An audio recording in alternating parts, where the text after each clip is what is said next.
Wifi on करो जी।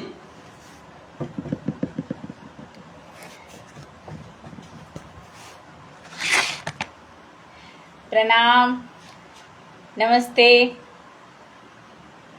शुभ संध्या। कैसे हैं आप सब? हम उम्मीद करते हैं कि आप लोग अच्छे होंगे और प्रभु आपको अच्छे ही रखें। तो हम आज एक टॉपिक लेकर आए हैं जिसमें हम आज जानना चाहेंगे कि उपन्यास के तत्व क्या हैं। उपन्यास में क्या क्या सब होते हैं। उपन्यास एक प्रयोग में लाने के लिए, लोगों के हित के लिए, मनोरंजन के लिए इसमें क्या क्या होना चाहिए। आइए, उपन्यास क्या है और एक उपन्यास में क्या क्या सब तत्व होते हैं। जैसे कि हम देख सकते हैं, कई बार आप भी पढ़े होंगे, को देखा होगा आपने, बहुत सारे आपने सीरियलों को देखा होगा, बहुत सारे फिल्म, इसमें आपने देखा होगा कि आपको कुछ कुछ कहानियां होगी जो आपको अपने अंतरात्मा को छू दिया होगा। आपको अपने बचपन के दिन याद या आ गए होंगे कहानी पढ़कर। आपके जीवन में बीती हुई कुछ बातें याद आई होगी जो आपको छू गया होगा, आपको बहुत ही अच्छा लगा होगा। और कभी कभी तो वह रोने को मजबूर कर देता है। जैसे कल एक हम गाना गाए थे जिसमें एक बेटी जो है ससुराल चली जाती है। ससुराल जाने के बाद उसको मायका की बहुत याद आती है और मायका की जब याद आती है तो वह अपने बूढ़े पिताजी से पूछती है, बचपन की बहुत सारी बातों को याद करती है और वह रो रो कर कहती है। तो जितनी भी बहनें होंगी हमारी, जिनकी शादी हो गई होगी, जिनके किन्हीं के पिता तो हो गए, पिताजी खो गए, मतलब जैसे हमारे पिताजी अब नहीं हैं, रहते हैं, तो क्या होता है। और जरा अनुभव करने की बात है कि जब नहीं रहते हैं तब कैसा लगता है।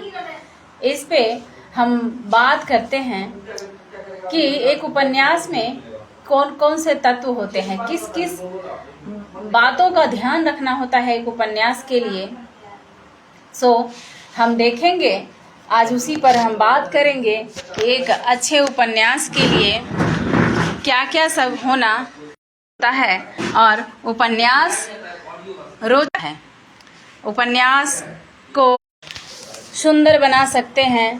तो लिखा है और लिखने का प्रयास किया है, तो उसमें सबसे ज़्यादा आपने जिनका भी उपन्यास पढ़ा होगा, जिन कवि का, जिन उपन्यासकार का, तो आपने देखा होगा कि दो चार का पढ़े होंगे तो सबसे ज़्यादा किसी का अच्छा लगा होगा।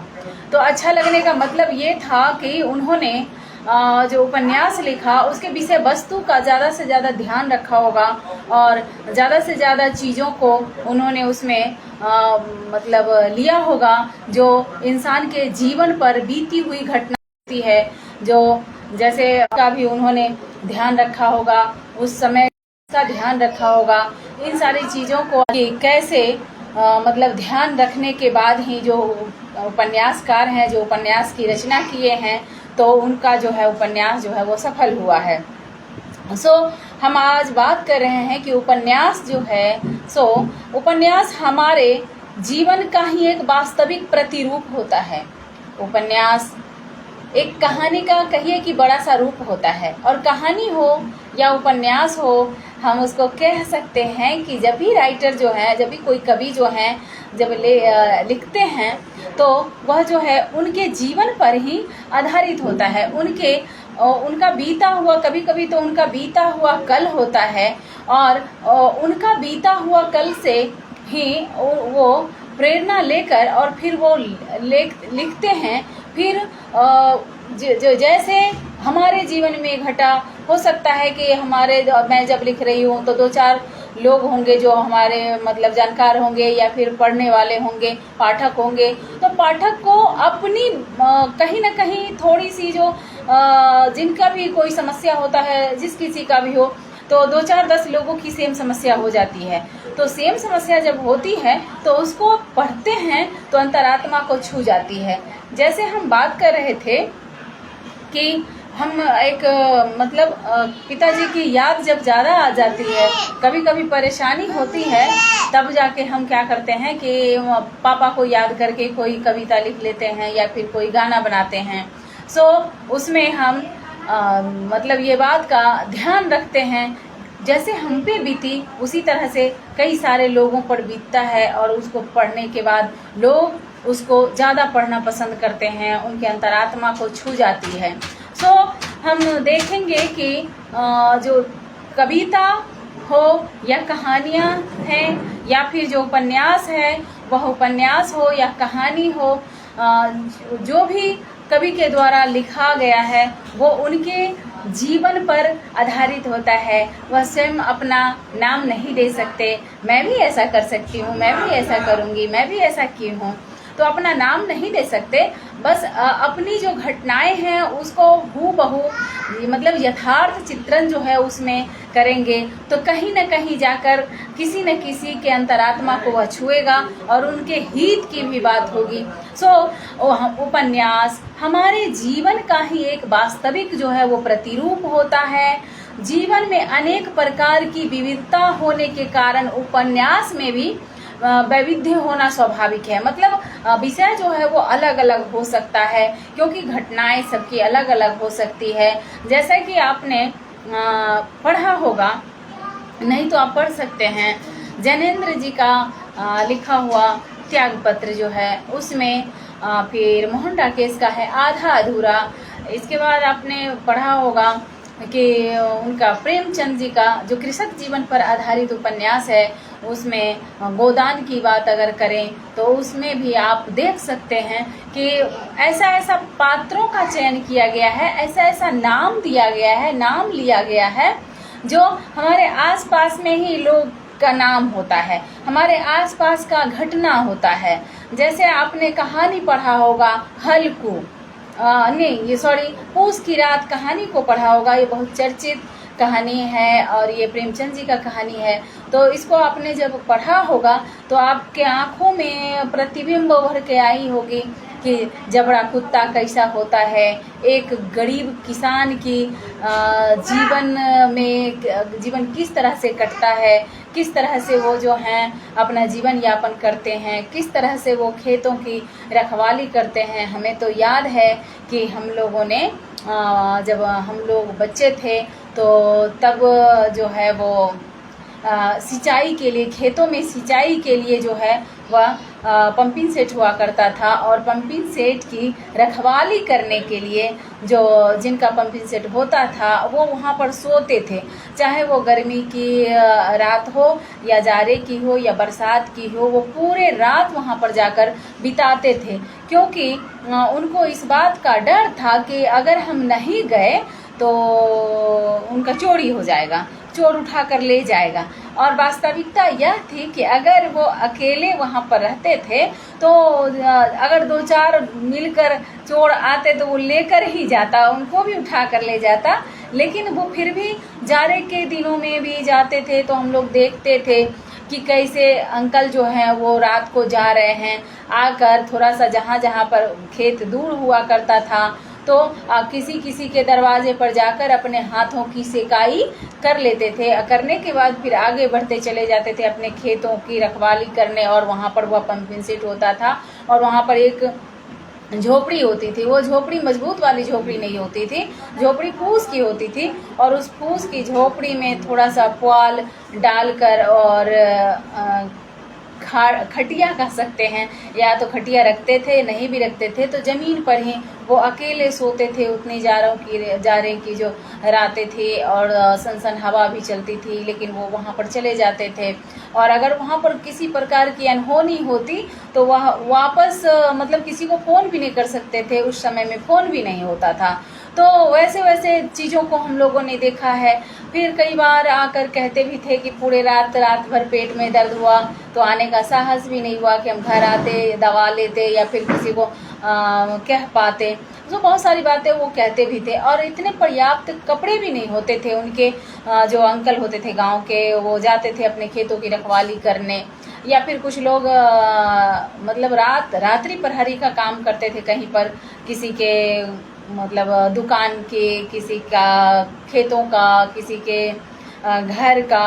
तो वैसे लोग भी पूरे रात जो है वो कैसे बाहर में रहकर 2000 से 3000, आज भी 3000 रुपये के जॉब कुछ लोग कर रहे हैं, जो मतलब इतने जाड़े में भी उनके घर के बाहर खड़े रहते हैं पूरे रात। और घर वाले जो है, जो मालिक हैं जिनका मकान का वो रक्षा कर रहे हैं, उनका वो सीसीटीवी लगा रखे होते हैं, वो कैमरे से उनकी निगरानी करते रहते हैं कि कैसे सो गए अंकल या फिर जगे हुए हैं। तो मजबूरी इतनी है कि वह आदमी जो है वो काम करता है। आज भी वैसे लोग हैं। तो इन सब चीज़ों को अब इस तरह से रात्रि प्रहरी की अगर कोई बात करे तो फिर बहुत सारे लोग रात्रि प्रहरी के बारे में जानते हैं कि कैसे वो पूरे रात जागते हैं अपने पेट के लिए और अपने बच्चों की खुशियों के लिए। तो उन सारे चीज़ों को अगर उस टाइप के भी अगर उपन्यास कोई लिखते हैं, कहानी लिखते हैं, तो उसमें जो है वो बहुत सारी बातें को हम लोग भी जानते हैं, तो वो तुरंत ही हमारे मतलब हमें लगेगा कि हमारे आसपास की घटना है और उनसे हमको कुछ सीख मिलता है और फिर पढ़ने का बहुत ज़्यादा से ज़्यादा मन करता है। तो हम मतलब यह कह सकते हैं कि जीवन में अनेक प्रकार की जो है वो विविधता होने के कारण वो मतलब उपन्यास में भी विविधता, उपन्यास का विषय भी विविध हो जाना स्वाभाविक है।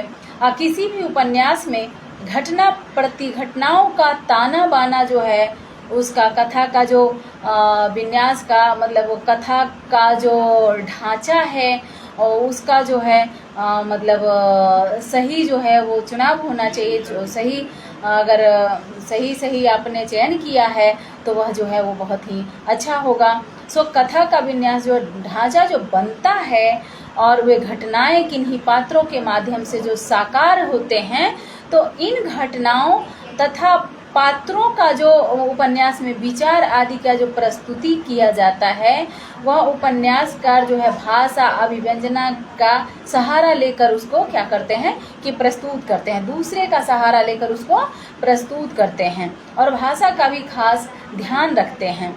साथ ही उपन्यास की जो कथा है और इसके बाद जो पात्र का योजना किया गया है, मतलब जिसको लिया गया है नायक के रूप में, जिसको चुना गया है, जो उपन्यास से जिनके ऊपर आधारित है, जो उनमें मेन नायक का काम करते हैं उनका, और भाषा का भी ध्यान रखना है। फिर किसी स्थान का, जिस स्थान पे जहाँ पे वो है, जो जगह है, जो क्षेत्र है, जो शहर है या फिर जहाँ पर भी जिस जगह का भी है और वहाँ पर के लोगों की मानसिकता क्या है, उसका भी खास ध्यान रखा जाता है और समय और युग विशेष का भी ध्यान रखना होता है।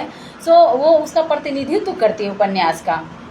हम कहेंगे युग विशेष का मतलब क्या, तो युग विशेष अब जैसे कि अभी ज़्यादा से ज़्यादा जो है वो मान लेते हैं कि एक बात लेते हैं कि अभी मोबाइल का बहुत ज़्यादा मतलब प्रयोग हो रहा है। तो मोबाइल का प्रयोग छोटे बच्चे भी करते हैं। जो 4 महीने का बच्चा है वो दूध ही नहीं निकलेगा जब तक आप उसको मोबाइल नहीं दिखाते हैं। तो मजबूरी है कि माँ को, उनके माँ बाप को मोबाइल देना पड़ता है। जो 5-6 साल का बच्चा है वो भी, उसको भी एक अलग सा मोबाइल चाहिए। उसके पेरेंट्स जो है अगर वो कहीं पे जॉब कर रहे हैं तो जब वो शाम को वापस घर आते हैं तो बहुत सारा मेल चेक करना होता है, बहुत सारे अकाउंट जो है उस मोबाइल से जुड़ा हुआ होता है। तो अगर उस छोटा सा बच्चा को आप 5 साल का बच्चा को दे देंगे तो वो क्या करेगा, उसको गेम खेलेगा और गेम खेलने के दौरान हो सकता है बाई दी वे कोई बटन उसने दबा दिया तो नुकसान हो सकता है।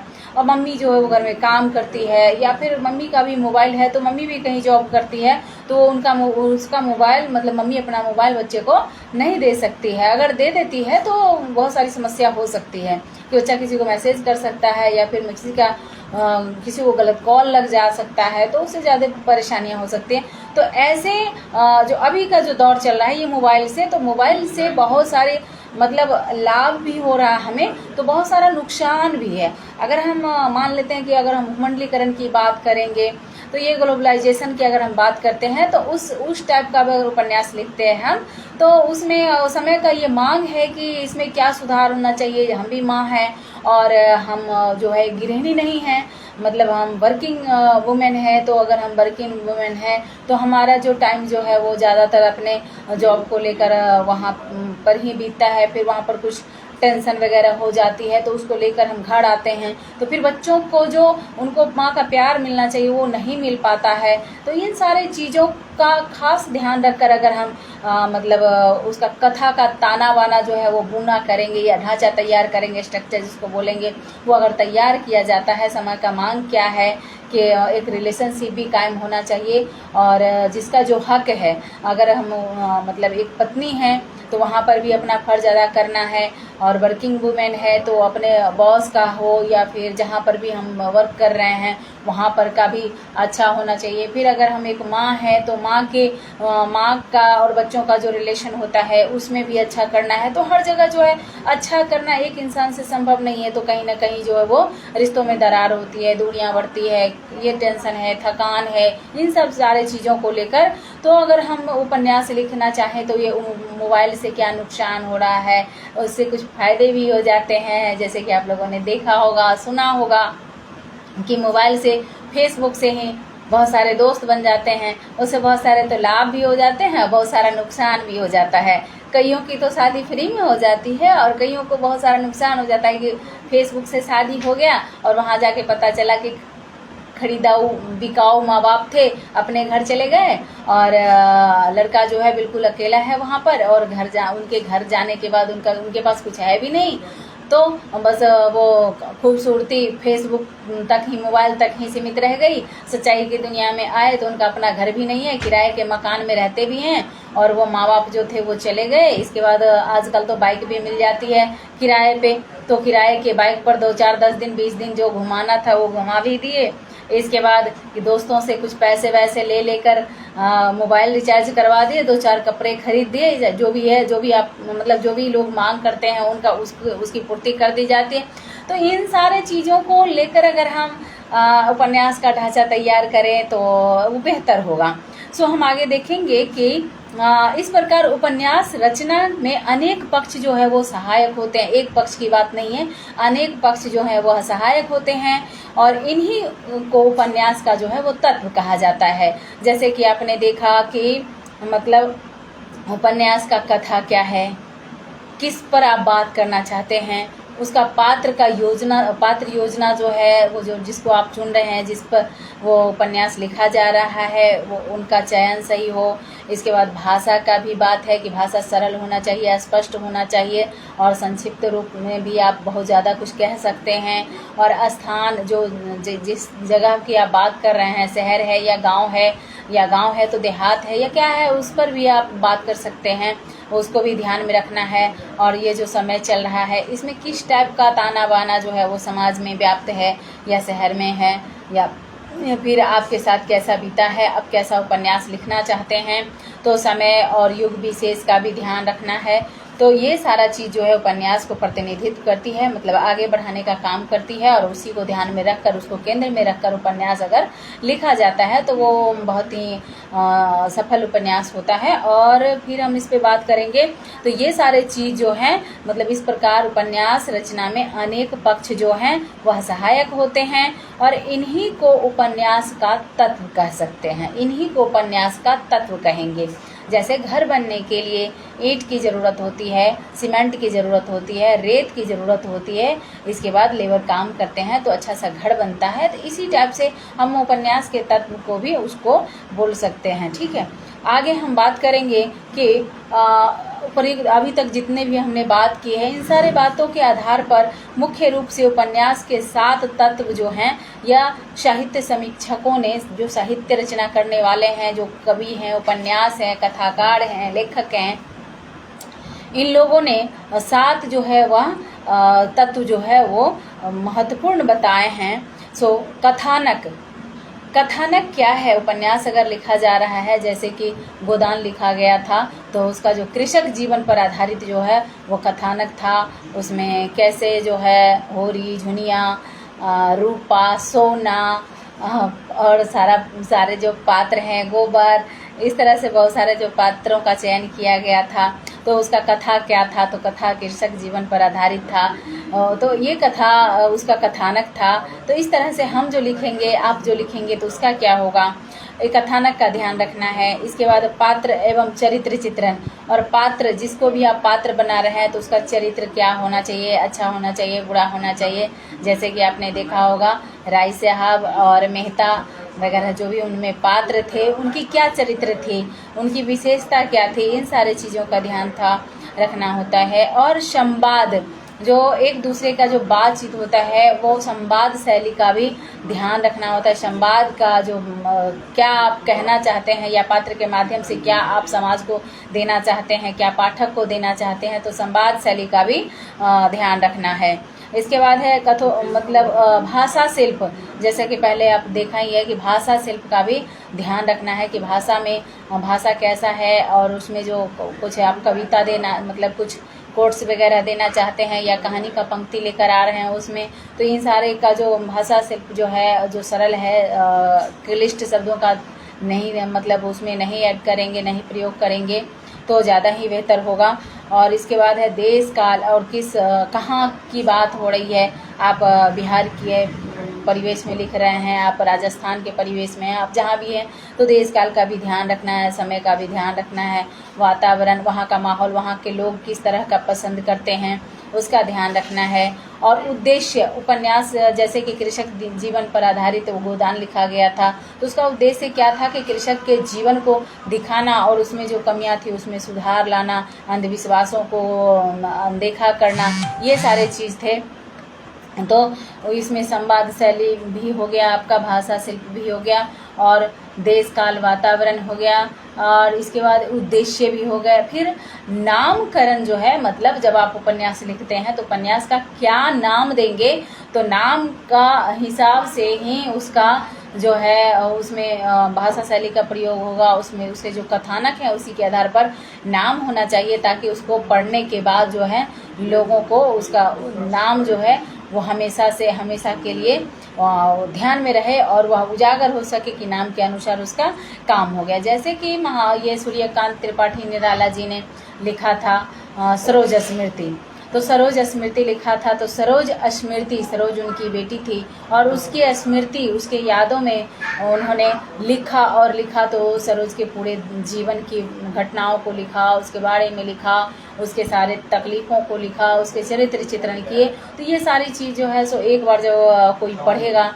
तो वो कभी भूल नहीं पाएगा, तो वो उसका नामकरण का भी पूरा ध्यान रखना होता है। तो अब हम देखेंगे कि कथानक क्या है। कथानक तो जो उपन्यास के प्रथम तत्व है, जो पहला तत्व है, वह है कथानक।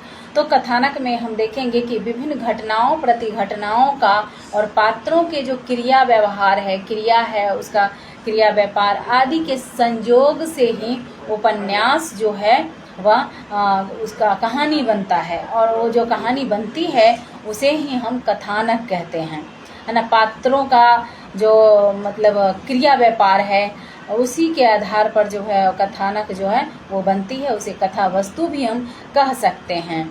सो यही कथानक जो है उपन्यास का मूल आधार होता है। उपन्यास का मूल आधार जो है वो कथानक होता है। और हम आगे देखेंगे कि इसीलिए अंग्रेजी में इसे प्लॉट भी कहा जाता है, जैसे कि कहानी का प्लॉट। एक शिवपूजन सहाय या फिर ऐसे नाम याद नहीं है अभी, लेकिन कहानी का प्लॉट मतलब कहानी का ताना बाना जो है, कहानी का बनावट जो है, कहानी का ढांचा जो है वो किस प्रकार से तैयार किया गया है, या फिर क्या कहानी है। तो उसको जो तैयार करने का जो मतलब कहानी लिखने का या मतलब उसको बनाने का जो मेन चीज़ है उसे ही कथानक कहेंगे या कथा वस्तु कहेंगे, और अंग्रेजी में इसे प्लॉट भी कह सकते हैं, कहते हैं। तो कथानक में स्वाभाविकता मतलब विश्वसनीयता और संभाविकता, विश्वास मतलब जो स्वाभाविकता है वो तो होनी ही चाहिए, और ये आवश्यक है। उपन्यास हो या कहानी के लिए स्वाभाविकता, जो स्वाभाविक चीज़ जो है, यथार्थ जो है, वो बहुत ही महत्वपूर्ण है, मायने रखता है। हम कह सकते हैं कि जीवन में जो कुछ भी जैसा वास्तव में स्वाभाविक रूप से होता है या हो सकता है, वैसा ही कथानक का जो है वह चयन होना चाहिए, और जिसमें कथानक उपन्यास का पठनीय और कथानक जो है वो कहानी को क्या करेगा, विश्वसनीय बनाएगा, लोगों को अपने विश्वास मिलेगा। जैसे हम कोई कहानी लिख दिए सब्जी बेचने वाली, और सब्जी बेचने वाली या सब्जी बेचती माता जी या सब्जी बेचती बहनें या सब्जी बेचती बूढ़ी माता या कुछ भी ऐसे लिख दिए, तो अब हम उनका ध्यान रखेंगे, और सबके जहन में है कि सब्जी वाली आती है तो कैसे हम लोग चुन चुन कर लेते हैं। बूढ़ी सी औरत भी अगर आती हैं तो हम भी एक महिला ही हैं, लेकिन वो बूढ़ी औरत अगर बुढ़िया माई आई बेचने के लिए तो हम झट झट से अच्छे को क्या करते हैं, चुन लेते हैं, और ये बात का ध्यान नहीं रखते हैं कि वो बुढ़िया माई जो है अपने पेट के चलते जो है वो सब्जी बेचने आई है, और बेटा बहुओं ने खाना नहीं दिया होगा घर में, और कोई कमाने वाला नहीं होगा, इस बात का बिल्कुल भी ध्यान नहीं रखते, और झट से बुढ़िया माई का टोकरी उतार कर और अच्छे सब्जी जो है वो ले लेते हैं, और कहते हैं माई 5 रुपये कम तो ले लो। ऐसा नहीं कहते हैं कि हम तो अच्छे खासे लोग हैं, हमारे तो बहुत कमाने वाले हैं, मैं तो खुद काम करती हूँ तो 5-10 रुपया ज़्यादा दे दें, ऐसा मन में नहीं आता है, चलो हम जल्दी से ले लेते हैं। कुछ लोग तो कहते हैं कि माई उधार दे दो, बाद में पैसे ले जाना, फिर माई भूला जाती है तो पैसा लेने भी नहीं आती है। तो इस टाइप की जो बातें हैं तो वो उसमें स्वाभाविकता होना चाहिए, ताकि बहुत सारे लोगों को यह बात पता चले और वो उनके जीवन में भी कुछ इस टाइप की बात घटा हो। तो विश्वसनीयता होना चाहिए और बना रहना चाहिए। इसके अतिरिक्त है कथानक की दूसरी कसौटी है रोचकता, मतलब उसमें इंटरेस्ट भी होना चाहिए, पढ़ने में खुशियाँ मिले, और पढ़ने के बाद जो है वो आपको रोचक भी लगे, कुछ इस तरह के इंटरेस्टिंग मतलब जो आपको आनंद पहुंचा सके, हमें आनंदित कर सके, ऐसे शब्दों का भी चयन करना चाहिए, इस तरह के कथानक को उसमें जोड़ना चाहिए। इसमें जैसे भी आगे हम देखेंगे कि कथा का विकास में पाठकों का कौतूहल निरंतर बना रहे, इसके लिए जो है वो रोचकता का ध्यान रखना चाहिए कि कैसे शब्दों का चयन करेंगे, किन सारे शब्दों के चयन से उसमें रोचकता बनी रहेगी, लोग इसको पढ़ना पसंद करेंगे, ये ध्यान रखना है। उपन्यासकार अवश्य रखता है, इसीलिए तो इतने सारे उपन्यास जो हैं हम लोगों ने पढ़े हैं। तो रोचकता बनाए रखने में जो है वह सहायक क्या क्या होता है, तो नाटकीय मोड़ आप दे सकते हैं। जैसे आपने अक्सर फिल्मों में देखा होगा कि जोर से मतलब क्या होता है, उसको क्या बोलते हैं ना, एक हीरो जो है हीरोइन से बिल्कुल ही दूर रहते हैं, है ना, और जोर से हमने तो देखा है एक सूर्यवंशम देखा है, जिसमें अमिताभ बच्चन जी होते हैं और वो हीरोइन का नाम मुझे याद नहीं है, तो वो दोनों होते हैं और कहते हैं कि क्यों ना आज हम लोग सबर कर लें, आज की रात हम लोग सबर कर लें और हम लोग अलग अलग रहें। लेकिन बाद से एक छिपकली आती है और आप भी उसको देख सकते हैं, और जब छिपकली आती है तो छिपकली के डर से जो है वो दोनों लोग एक साथ हो जाते हैं। अक्सर फिल्मों में हम लोगों ने देखा है कि ज़्यादा हमने फिल्म नहीं देखा, कम ही देखी हूँ मैं, तो उसमें क्या होता है ना कि मतलब देखते हैं कि दोनों अगर साथ हो गए तो बड़ा मज़ा आता है, बड़ा अच्छा लगता है। लेकिन अगर दोनों में से कोई एक मर जाता है या फिर उसका फैमिली उसे नहीं मिलने देता है या फिर नहीं मिल पाते हैं, जो जिनको फिल्म बनाया गया है, जिन पे अगर वो नहीं मिल पा रहे हैं, हीरो हीरोइन अगर एक साथ नहीं मिल पा रही है, बाद में उसकी शादी नहीं हो जा रही है, तो हम लोग दुखी हो जाते हैं। तो इस तरह से हम देखेंगे कि हमारा उपन्यास भी उसी तरह से होना चाहिए कि जो पात्रों का जो हमने चयन किया है, जो उसमें कथानक हमने रखा है, तो उसका जो है रोचकता कैसे बना रहेगा।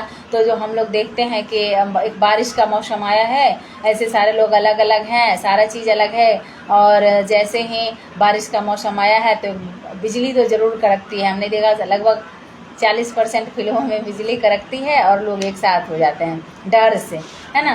तो ये चीज़ जो है ये इस तरह से उपन्यास में भी कुछ नाटकीय मोड़ हो, इस तरह के बातों का उसमें जिक्र होना चाहिए। जिज्ञासा मूलक जो है वो तत्व होना चाहिए कि एक दूसरे को पाने की जिज्ञासा हो या फिर खोने की जिज्ञासा, जो भी हो वो उसको उसमें ऐड करना है, जोड़ना है। और मार्मिक प्रसंगों का समावेश, जो मतलब इमोशनल टाइप का जो कोई वर्ड है, कुछ कहानी मतलब कुछ शब्दों का चयन करना है ताकि उसमें वो बना रहे और लोग उसको पढ़कर अपने जहन में उतार सके। जैसे कि हम बचपन में कोई कहानी पढ़े थे जिसमें रतन की कहानी थी, कहानी का नाम याद नहीं है, लेकिन उसमें कहा गया था, बहुत बचपन में पढ़े थे हम, कि मतलब पत्नी के जैसा कोई मित्र नहीं और पुस्तक के जैसा ऐसा कुछ था, जो हमको आज तक भी याद है कि मतलब ज्ञान देने वाला पुस्तक से बड़ा कोई नहीं होता है और मतलब पत्नी से बड़ी कोई मित्र नहीं हो सकती, पत्नी से बड़ी कोई मित्र नहीं हो सकती। तो जब हमारी शादी हुई थी तो हम इस बात को याद करते थे कि इसका मतलब ये क्या है, ये क्या कहाँ तक सही था। तो फिर हमने बाद में उसको गौर किया तो आज भी वो मुझे बात याद आती है। फिर हमने उस कहानी को पढ़ा नहीं, मुझे उतना याद नहीं है, लेकिन रतन नाम था उसमें, जो कहा था कि हमारा पत्नी से बढ़कर कोई मित्र नहीं हो सकती और ज्ञान से बढ़कर कोई पुस्तक नहीं हो सकता, इस तरह की कोई बात थी। आगे हम देखेंगे कि नाटकीय मोड़ का होना चाहिए उसमें, और मार्मिक प्रसंगों का समावेश होना चाहिए उसमें। रोचकता बनाए रखने में जो है वो सहायक होता है, जो पाठक होते हैं उसको अधिक से अधिक जाने का कोशिश करते हैं।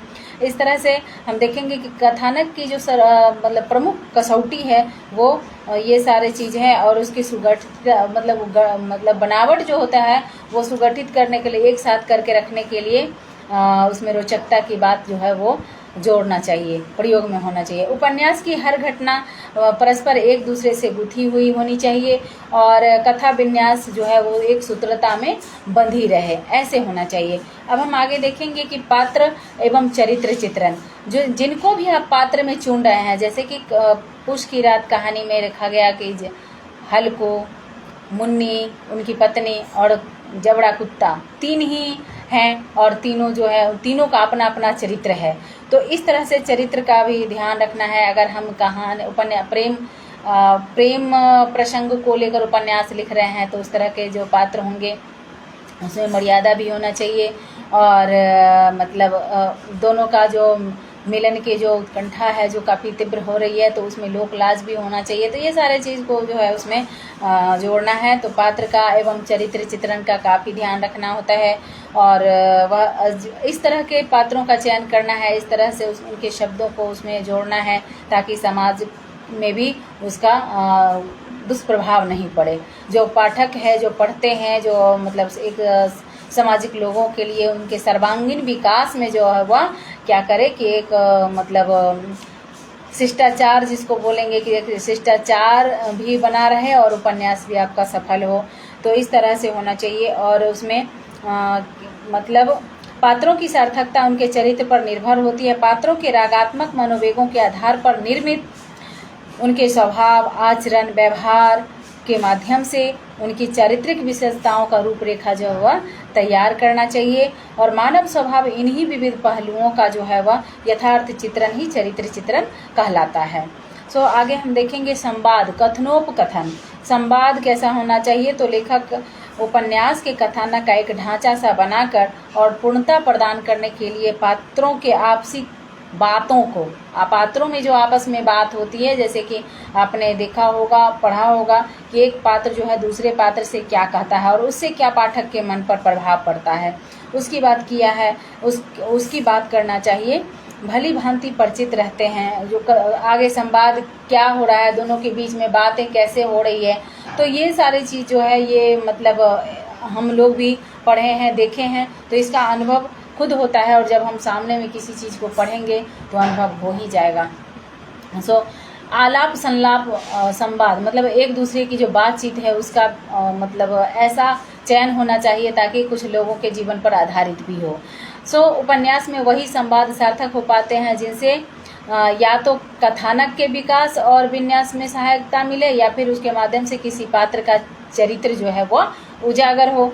और उपन्यास में समाविष्टि जो होती है वह संवाद का संक्षिप्त, सशक्त और हृदय स्पर्शी होना चाहिए, हृदय को छूने वाला होना चाहिए। हम देखेंगे भाषा शिल्प क्या है।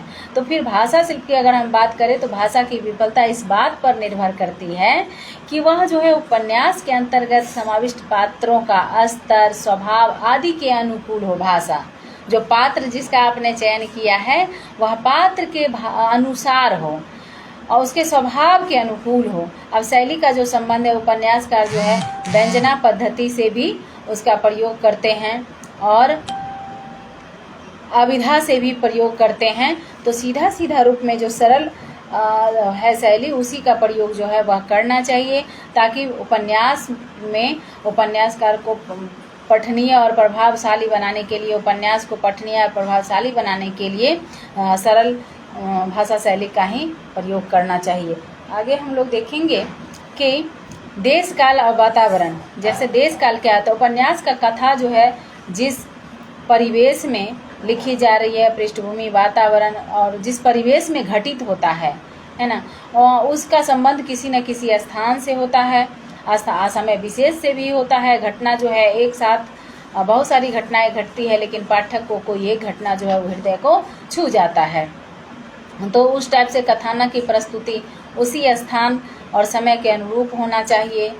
और बात करेंगे हम कथानक से संबंध पात्रों का जो और उनके चरित्र, स्वभाव, भाषा का प्रयोग, दृष्टिकोण आदि से जो संबंध स्थान है उसी से युग परिवेश को समझने में सहायक होता है, तो उसी टाइप से उसका चयन करना चाहिए।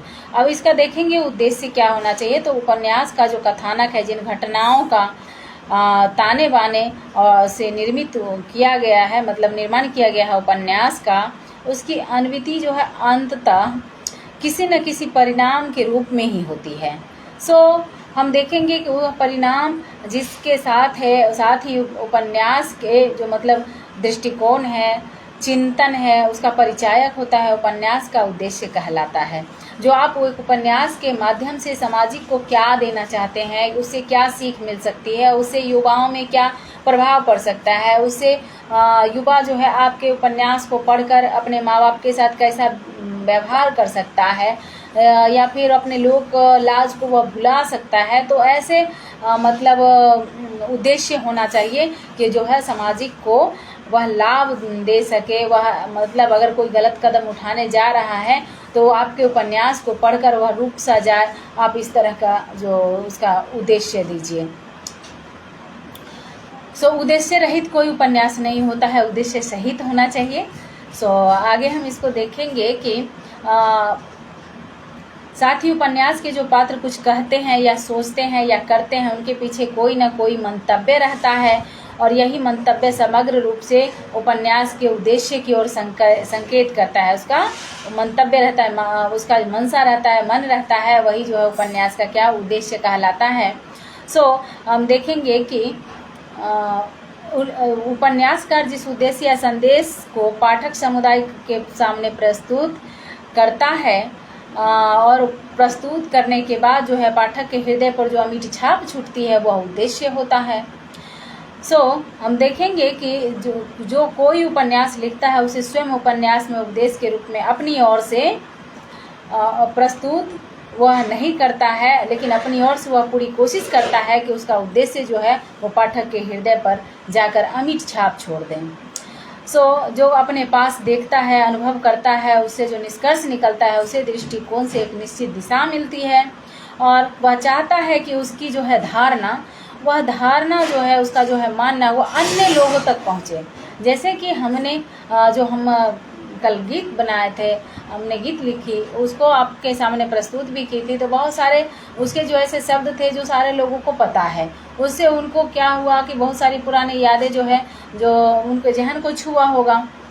इसी तरह से हम देखते हैं कि अन्य लोगों तक पहुंचाने का उद्देश्य हो, जो उनका संवाद है, जो उनके जीवन में घटना घटी है, जिस बातों कि उनके पेरेंट्स, माता पिता जो है किसी चीज़ के लिए मना करते हैं और वो चीज़ जो है वो मान जाते हैं, तो बाद में चलकर उनका क्या लाभ होता है इसके बारे में उसमें होना चाहिए। इस तरह से होना चाहिए, उसका उद्देश्य होना चाहिए कि क्या लाभ मिला अगर उन्होंने उस घटना से जिस मोड़ पे वो जा रहे थे, कहीं गलत कदम उठाने जा रहे थे, और वहाँ पर से उन्होंने वो रुक गए। तो बाद में फिर देखा कि क्या हुआ। जैसे कि कबीरदास की अगर हम बात करें तो कबीरदास जी मतलब एक मंजूषा में बंद बालक जो था वह बाद में चलकर कबीर कहलाया, और कबीर कहलाया तो किसी एक जाति को भी नहीं छोड़ा। यहाँ तक कि ब्राह्मण को भी कह दिया कि जाओ तू ब्राह्मण ब्राह्मणी जाया तो आन बाट हरे क्यों नहीं, मतलब क्या सॉरी नहीं बोलेंगे।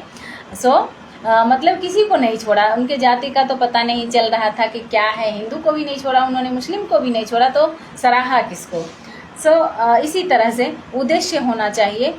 और तो इस उद्देश्य की सिद्धि के लिए वह कुछ घटनाओं और पात्रों का चयन कर उन्हें अपनी सोच के अनुसार ढाल कर और उनके माध्यम से विचार अभिव्यक्त करता है और वह सामाजिक को लाभ पहुंचाता है। ये उद्देश्य होना चाहिए हर उपन्यास का। नामकरण जो है उपन्यास की सशक्तता और लोकप्रियता, पठनीयता, उसके नाम विशेष, शीर्षक का विशेष योगदान होता है। जैसे कि हमने एक उपन्यास लिखा है 20 साल बाद, वो कभी आएगा तो आप उसको पढ़ सकते हैं। तो उसमें उपन्यास में जो उसका नामकरण है 20 साल बाद, तो 20 साल बाद के बहुत सारे बातों को जो है वह आपके सामने प्रस्तुत करेगा और उससे समाज को कुछ लाभ होगा। इस उद्देश्य से मैंने लिखा है 20 साल बाद। आगे हम देखेंगे कि नाम का जो है वह विशेष योगदान होता है। प्रेमचंद के गबन या गोदान उपन्यास में जो उसमें चित्रित मूल विचार है उसका समस्या का संकेत मिलता है। वृंदावन लाल वर्मा का उपन्यास है झांसी की रानी, तो भारत का इतिहास की एक वीरांगना का बिंब जो है, प्रतिबिंब जो है वह क्या करता है, मन मस्तिष्क में उभार देता है। गोदान पढ़ने से उभरता है बहुत सारे पात्रों का जो चरित्र चित्रण है वो। और एक कहानी में कफन कहानी को पढ़ने के बाद भी बहुत सारे चित्र जो है हमारे आपके सामने प्रस्तुत हो जाता है। तो इस तरह से उसका नामकरण जो है, किसी भी कहानी हो, कविता हो, उपन्यास हो, इन सारे का जो नामकरण है वो बहुत मायने रखता है। नामकरण को केंद्र में रखकर रचना जो की जाती है वो रचना काफ़ी सफल होती है, वो पाठक के हृदय को छूती है। तो नामकरण जो है वो उपन्यास का महत्वपूर्ण अंग है। उपन्यास का नामकरण व्यक्ति विशेष, स्थान विशेष, घटना विशेष, विचार विशेष किसी भी आधार पर हो सकता है। आवश्यक है कि वह नामकरण जो है उपन्यास के कथानक, चरित्र विन्यास और युग परिवेश और उसके उद्देश्य के अनुरूप पूर्णतः सार्थक होता है जो उसका नामकरण होता है। इस तरह से आप लोगों को बहुत बहुत धन्यवाद। आप भी गाना लिखें और आप भी कविता लिखें, आप भी कहानी लिखें और इन सारे चीज़ों का आप ध्यान रखें और फिर मुझे भी सुनाएं, मैं भी सुनूंगी। आप मुझे बताएंगे कि आप कब प्रस्तुत करते हैं, तो जब मुझे टाइम मिलेगा तो हम ज़रूर सुन लिया करेंगे। आप मुझे लिख कर भेज सकते हैं, ज़रूर भेजिए। और अच्छा लगे, मैं जो मतलब अभी बताई हूँ, अगर अच्छा लगे तो ज़रूर कमेंट कीजिए। और मैं कल गाना बनाई थी तो आप लगभग सुने ही होंगे, नहीं तो सुन लीजिएगा कि मायका कब गुजरा याद सताता है बाबूजी, मायका का गुजरा याद सताता है बाबूजी, रुलाता है बाबूजी, क्या याद मेरी आती नहीं, क्या याद मेरी आती नहीं। कैसे एक बेटी कहती है कि बाबूजी जब मेरा उंगली कटता था तो आपका कलेजा भर आता था, और आज कोई पूछता भी नहीं है, डॉक्टर भी नहीं बुलाता, क्योंकि शादी हो जाने के बाद सारी जिम्मेवारी जो है अपने ऊपर आ जाती है लड़कियों के। और हो सकता है कि किन्हीं का हस्बैंड बाहर रहते हों, मतलब घर से दूर रहते हों आजीविका की तलाश में, और वो लड़की जो है अपने घर में अकेली रहती हो, और पापा भी अपने घर में बूढ़े हो जाते हैं तो आने से असमर्थ होते हैं आने में, और पापा शादी के बाद कितना दिन तक आएंगे, वो क्या करेंगे। इसमें हमने बहुत सारे शब्दों को, ऐसे शब्दों को लिया था जिसको आप पढ़ेंगे, देखेंगे तो आपको बहुत सारी बातें याद आ जाएगी, अपने बहन की याद आएगी, या फिर आपके जीवन में कुछ हुई होगी तो उसका भी याद आ जाएगा। हमने लिखा, जब जब भी कटे उंगली कलेजा थी भराई, उंगली थी कटी जब भी कलेजा थी भराई, डॉक्टर को किया फोन, दवाई भी लगाई, डॉक्टर को किया फोन, दवाई भी लगाई। आज कट गई है उंगली, आओ न बाबूजी, मरहम लगाओ न बाबूजी, क्या याद मेरी आती नहीं, क्या याद मेरी आती नहीं। मायका का गुजरा याद सताता है बाबूजी, रुलाता है बाबूजी, क्या याद मेरी आती नहीं, क्या याद मेरी आती नहीं। न जाने कैसे रात भर नींद न आई, न जाने कैसे रात भर नींद न आए, करके भी मुझे फोन भाई ने बताए, करके फोन भाई ने बताए, का दवा बंद है माँ की भी दवाई, क्या याद में आती नहीं। सो इस तरह से आप लोगों को बहुत बहुत धन्यवाद, नमस्कार, प्रणाम, शुभ रात्रि, खुश रहिए, हंसते रहिए, मुस्कुराते रहिए, अपनों के साथ गुनगुनाते रहिए और भगवान आपको ढेर सारी खुशियाँ दे, इतना सारा खुशियाँ दे कि आप उसे संभाल न सके। सो बहुत बहुत धन्यवाद, शुभ रात्रि, परमेश्वर आप पर कृपा करे, भगवान आप पर कृपा करें। सो आप लोग अभी तक समय दिया आपने, बहुत बहुत धन्यवाद, थैंक यू।